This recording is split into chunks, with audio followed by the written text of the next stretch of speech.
મુકુંદરાયજી, કલ્યાણરાયજી, ગોકુલનાથજી, વિઠ્ઠલનાથજી, આટલા ભગવાન બધા એક, એ બધા કૃષ્ણ જ છે. મેં કીધું મારા વાલા કૃષ્ણ જ છે, એક જ છે. માખણ આરોગે એ લીલામ નવનીત પ્રિયાજી, લડવા આરોગે એ બાલકૃષ્ણજી, એક હાથ ઊંચો કરીને બોલાવે એ શ્રીજી બાવા, ચાર પૂજા, એક હાથે ગોવર્ધન, એક હાથમાં શંખ અને બે હાથે વેણું બજાવે એ ગોકુલનાથજી, લઘુરાસવાળા વિઠ્ઠલનાથજી, વેણુનાથ કરીને બોલાવે એને ગોકુલચંદ્રમાજી, મહારાજ મદન મોહનજી, બે હાથમાં લડવા એ મુકુંદરાયજી જે કાશીમ બિરાજે છે. મારો કહેવાનો આશય એ છે, નામ લીલા પ્રમાણે છે, વસ્તુ તો કૃષ્ણ એ કૃષ્ણ જ છે. પણ જે પુષ્ટિ માર્ગીય ન હોય ને એને આટલી ડિટેલમાં ખબર ન પડે. ઓલો એક રાજા હતો, એને સ્વપ્નમાં મદન મોહનજીએ કહ્યું કે હું અહીં કૂવામાં છું અને કાઢ. એ તો પાછા માથે ઓડીને હોઈ ગયા. મદન મોહનજી આ કામવનમાં છે ને, અત્યારે ઘણા બધા મદન મોહનજીના સ્વરૂપ છે, ઘણા બધા બાલકૃષ્ણજીના સ્વરૂપ છે જે સ્વયં પ્રગટ થયા છે. ગોપીનાથજી અસારવા આવ્યા હતા, એમને ઠાકોરજીએ સ્વપ્નમાં કીધું કે અહીંયા હું વાવમાં છું, મને કાઢ. તો આ બધા સ્વરૂપો સ્વયં પ્રગટિત છે.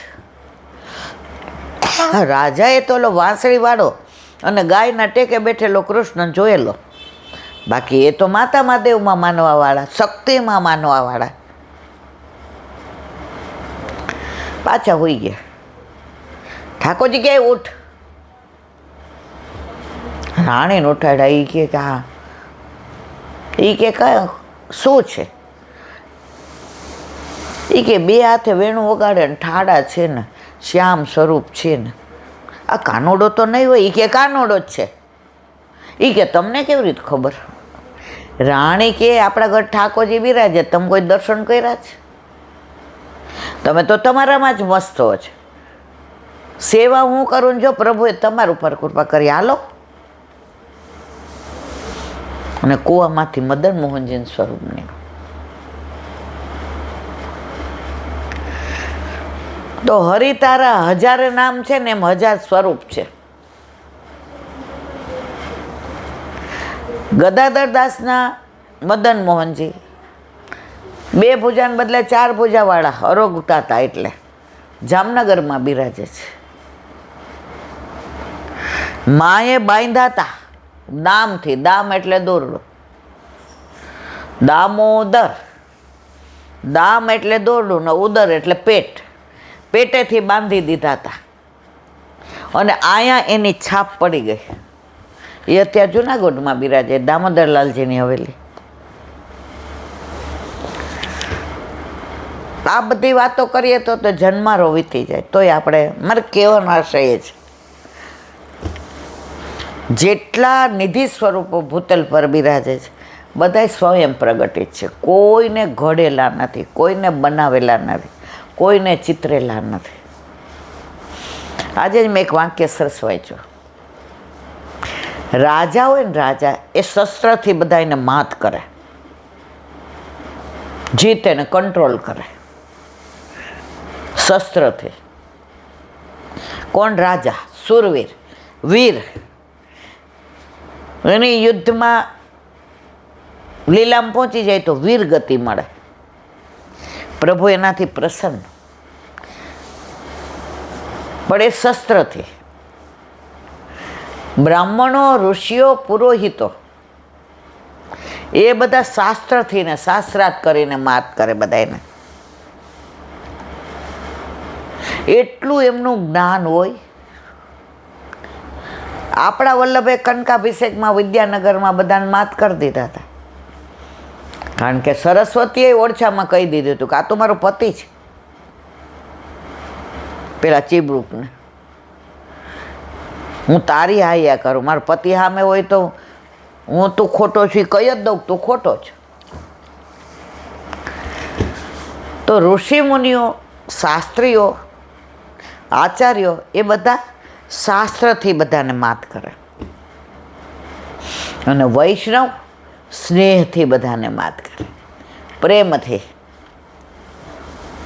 એ પરાણે કાંઈ કરાવે જ નહીં. ક્યાંય ગયા હોય ને બુહારી કરતા હોય, લાવો મને કરવા દો ને, હા હા લ્યો ને મારવાલા. પેલા પગ સારા હતા ને અસારવા ગયા હોય ને ઓલા બેનું કરતા હોય, હું કહું લાવો લાવો. પછી રજ વાળીને પગે લગાડીએ, શરીરે લગાડીએ, મોઢામાં મૂકીએ. હવે તા પગે શી ખબર શું થયું છે ખબર જ પડતી નહીં, આટલી દવાને કર્યું પણ કર્મો ના ઓલા. તો બીજા આવે, ઈલાબેન હા લ્યો ને મારવાલા. આરતી થતી હોય અને આપણે નડતા હોઈએ, આપણે જોઈએ પાછળવાળા 10ને દર્શન નથી થતા, આપણે એક બાજુ વયા જઈએ. આપણને એકને નહીં થાય પણ બાકીના 10ને થશે. અન્ય માર્ગીઓ એવું નહીં કરે.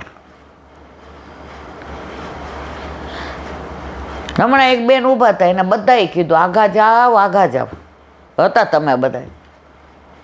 એ કે ના મને અહીંથી બેયના દર્શન થાય છે. અન્ય માર્ગી હોય ને શું કે અહીંયા દર્શન થશે ને આરતી અહીંયા થશે, બેયમાં મને થાય. મારે એને સમજાવવું પડ્યું કે આ આરતી પછી અહીંયા નહીં થાય. મને કે ના હું નહીં ખસું, હું વહેલી આવી છું, હા ઉભા. ઓલા પાછળ 10 વાળાને મેં કીધું આપણે આમ આવી જાઓ. એ ગામ ખાઈશું રામનો ખૈસા. પણ વૈષ્ણવ હોય ને એને કેવું જ ન પડે, એ સ્નેહથી બધાને બસ કરી જાતે જ ખસી જાય. મને ન થાય તો હાલશે, હું એમને હાથ અડાડી દઈશ, પણ એમને થાય છે. મંગલ આરતી ગોપાલ કી, નિત પ્રતિ મંગલ હોત નિરખી, મુખ ચિત્ત મને નયન વિશાલ કી. મંગલ રૂપ શ્યામ સુંદર કો, મંગલ ભ્રુકુટી સુભાલ કી. ચત્રભુજ પ્રભુ સદા મંગલ નિધિ, બાનિક ગિરધર લાલ કી. ચત્રભુજદાસને બહુ જ શ્રીજી બાવાનો હતો, સખ્ય ભાવ. અને આ બધા કાંઈ પહેલાં જ લખી નહોતા રાખતા, જેવા દર્શન થાય. એક નાની વાત, અત્યારે જે દેખાદેખી ચાલી રહી છે, પૈસાનો પ્રભાવ ચાલી રહ્યો છે. પૈસાવાળાને માન અને ભાવવાળાને ગણવાના નહીં. તો આ નાની વાર્તા એમ કહે છે કે કોક વાર તો આપણે એવું કરીએ કે આપણે જે સારું કાર્ય કરીએ એ આપણે ઠાકોરજી બે જ જાણીએ, ત્રીજાને ખબર જ ન પડે. તો આપણા બધા સારા કાર્યો, મનોરથો, ઉત્સવ, મહોત્સવ, વૈષ્ણવોને પ્રસાદ લેવડાવો, સાજ કરાવડાવવા, શૃંગાર કરાવડાવવા, બધું કરીએ. આપણે આપણી વાહવા માટે કરીએ કે ઠાકોરજીની પ્રસન્નતા માટે? બરાબર? કે ઠાકોરજી શેમાં પ્રસન્ન થાય? છેલ્લા ઘણા વર્ષોથી એવું છે કે હું શું કરું તો મારું નામ થાય, મને બધા ઓળખે, મારી વાહવા થાય. આહા, આનો તો કાંઈ જીવ હાલે જ બાપા, પૈસો તો આ જ વાપરે છે. અને એમાં જો એમનું નામ બીજું લખાઈ ગયું બોર્ડ ઉપર કે પેમ્પલેટમાં, જુઓ પછી જે મજા આવે. અમે તો આ બધું નજરે બહુ જોયું છે.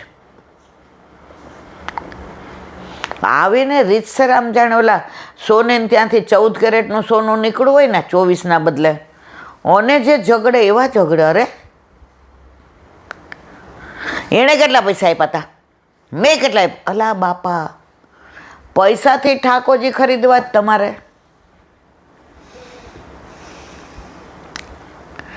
પ્રાચીન વૈષ્ણવો મનોરથ કરાવતા ને છેલ્લે ઊભા રહીએ, દર્શન છેલ્લે કરે.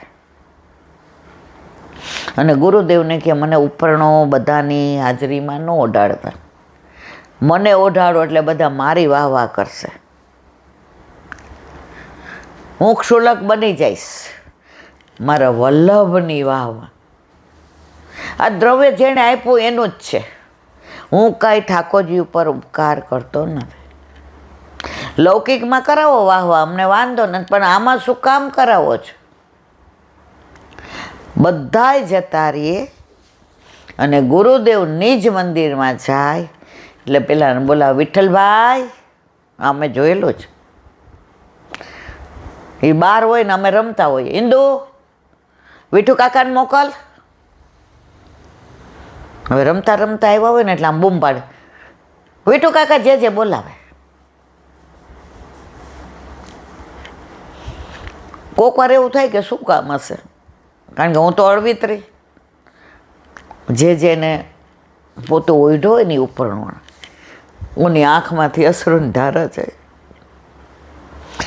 જે અમારી લાયકાત નથી, આ તો ઠાકોરજીને ધરાવીએ છીએ.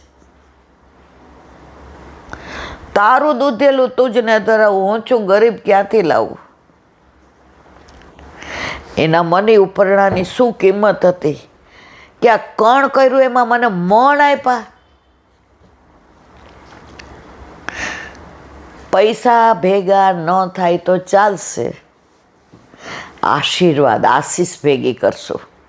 તો જ્યાં પૈસા કામ નહીં આવે ને, ઓલો આશીષનો જથ્થાબંધ ભેગું કર્યું હશે ને, તો કોકવારા આશીષ કામ આવી જશે, આશીર્વાદ કામ આવી જશે. જે પૈસાથી નહીં મળે મારા વાલા,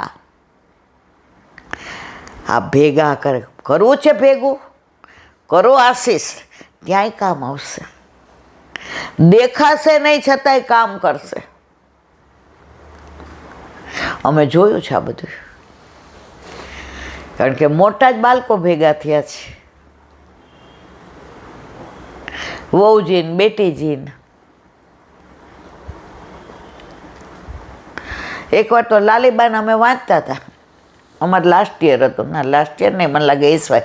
આપણા વખતમાં તો પ્રી એફવાય એસવાય ટીવાય હતું, પ્રી હતું કે એફવાય મને યાદ નહીં. એટલે અમારે કોલેજમાં પેલું પ્રોફેસર બનવાનું હતું, સ્વયં શિક્ષણ દીધ હતો. એટલે મેં કીધું લાલીબા તમારી પાસે સાડી છે, તમે તો આટલી બધી પહેરો ને. એ સાડી જ પહેરતા હતા, હું ફ્રોક ને સ્કર્ટ પહેરતી હતી. અને મને આ બધું બહુ ગમતું નહીં, મને આમ જેને કહેવાય અલ્લડ, હાવ અલ્લડ. એટલે વાંચતા 12 વાગે મેં કીધું હું ઘરે જાઉં. એટલે છેલ્લું દૂધ પીએ પછી અધરામૃત મને આપે ને હું ઘરે જાઉં. મારા કાકા નીચેથી ને ઉપર ન આવે, લાલીબા હોય ને, એટલે દાદરા આગળ સાંકળ ખખડાવે. એટલે હું કહું હવે હું હા જઈ આવું, પછી શીખવાડે જાવ એમ નહીં બોલવાનું, હિન્દુ જઈ આવું. હા, મેં કીધું તમારી પાસે સાડી છે? એ કે અમે સાડી પહેરીએ તો અમારી પાસે સાડી હોય ને. મને એ ખબર ન પડે કે આપણી બેનપણી સખ્ય ભાવ રાખે છે, તો આપણે એમને આવું ના કહેવાય. સમજણ નહીં, અલ્લડ જેને કહેવાય ને. મને કે ઘણી. મેં તો એમ નહીં, અમે 4 જણા છે ને પ્રોફેસર બન્યા છે, એમાં બધાય લાલ પહેરવાને છે. તો બ્લાઉઝ ને સાડી ને તમારું આપે ન કહું, આવડતું જ નહોતું, ભણતા હતા. મને કે સવારે નાનીજીને કહીશ, નાનીજી એટલે નાથુબા. મેં કીધું સારું ચલો આપણો મેળ પડી ગયો. કેટલી બુદ્ધિ ઓછી, પછી ઘરે ગઈ એટલે મારી બા તો બિચારી સૂઈ ગઈ હતી. સવાર 4:30 વાગે ઉઠે, કોલેજે 7:30 જવાનું. 6 વાગે ઉઠી ગઈ. મેં કીધું ચા દઈ દે ને જલ્દી મને, હું આ ઓલા સાડી બ્લાઉઝ. મને કે ક્યાં લેવા જાસ? મેં તો લાલીબા પાસે છે. લાલ એ બોતડી. અરે બેબી તને તો મારે શું કરવું મને ખબર જ પડતી નથી. તને આમ કોઈ આવી જાતની સમજણ જ નથી.